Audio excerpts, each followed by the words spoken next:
অসংখ্য ছোট ছোট ছিদ্রযুক্ত চিতই পিঠা যখন দুধে ভেজানো হয় একদম রসে টইটুম্বুর।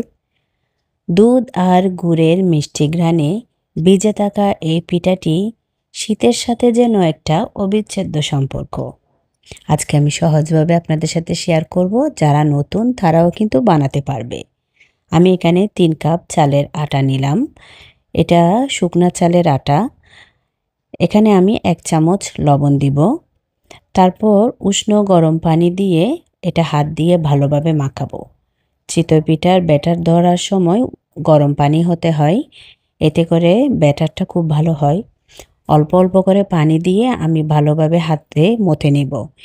এখানে চামচ দিয়ে করলে অতটা ভালো হয় না, তাই হাত দিয়ে আমি করছি।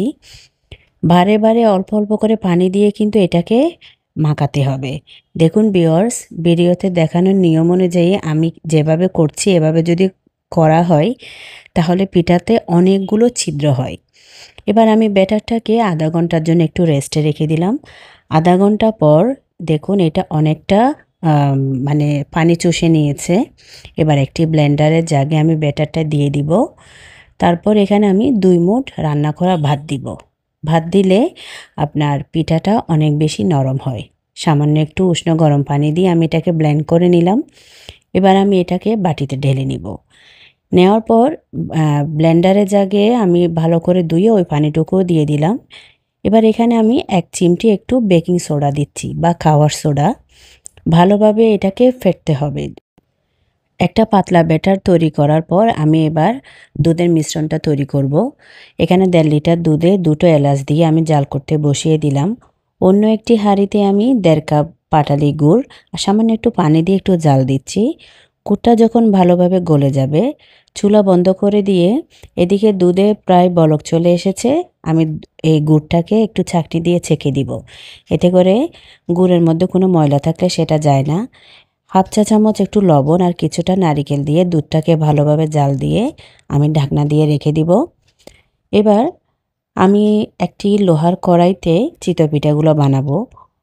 প্রথমের পিঠাটাই দেখুন ভিউয়ার্স কতটা সুন্দর করে ফুলে উঠেছে।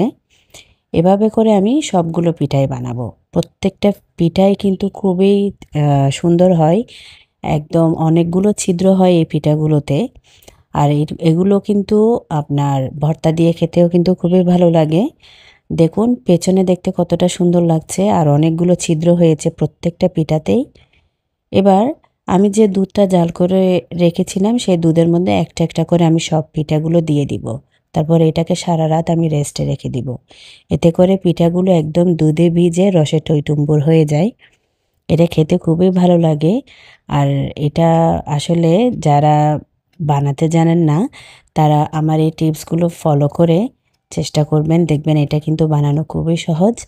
আর আপনাদের কাছে কেমন লেগেছে সেটা জানাবেন। আজকে তাহলে এ পর্যন্তই। ভালো থাকবেন সবাই। আসসালামু আলাইকুম।